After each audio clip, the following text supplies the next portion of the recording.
This project is an evolution of my What We Carried project, which is about the things that people carry with them from Iraq and Syria. I photograph objects, and then I ask the participants to write their story right on the photograph of the object. And I'm in Lincoln, Nebraska, working with the local Yazidi community.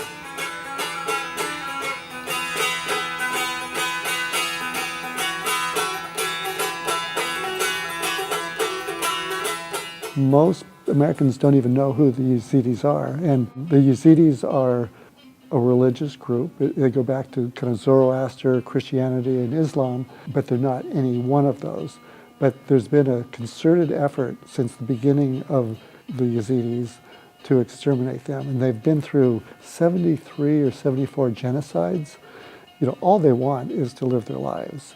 In 2014, ISIS decided that their main goal was to exterminate all of the Yazidis. And so ISIS basically cornered them and did horrific things, unspeakable things to men and women and children.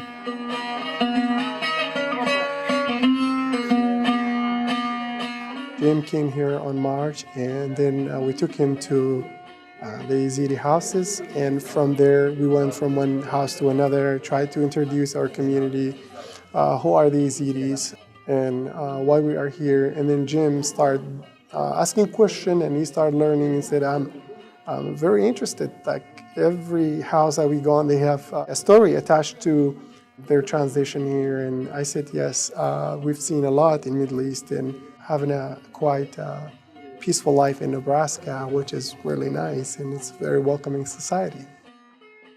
I miss my country so much, but right now I am here. I'm so happy for in the United States. Thank you for everything. Thank you for guys.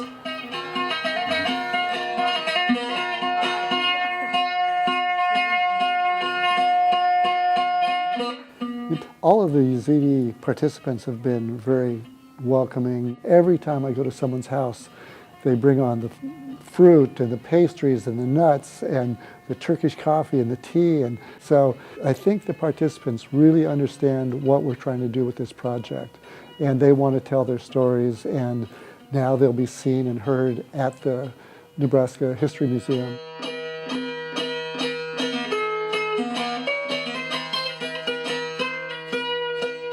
We would like to educate the public. There is different ethnicities, backgrounds, and there are stories behind their transition or why they are here. Because Yazidis specifically, they were subjected to the genocide in 2014 in Iraq by the Islamic group called ISIS or ISIL. Those pictures would give them some of the background and stories, and I think maybe some people don't know through the media directly, but some people like the museum, and once they visit, that's a good opportunity for them to know about the Yazidis. And once they see one of the pictures, then they might go and research or ask more questions.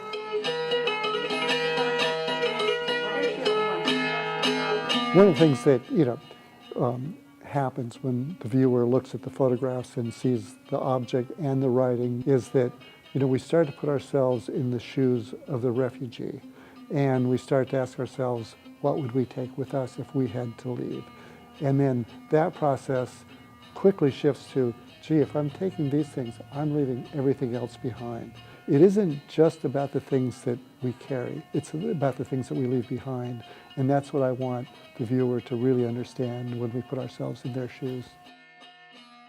I hope that the Lincoln community understands through this project who their new neighbors are.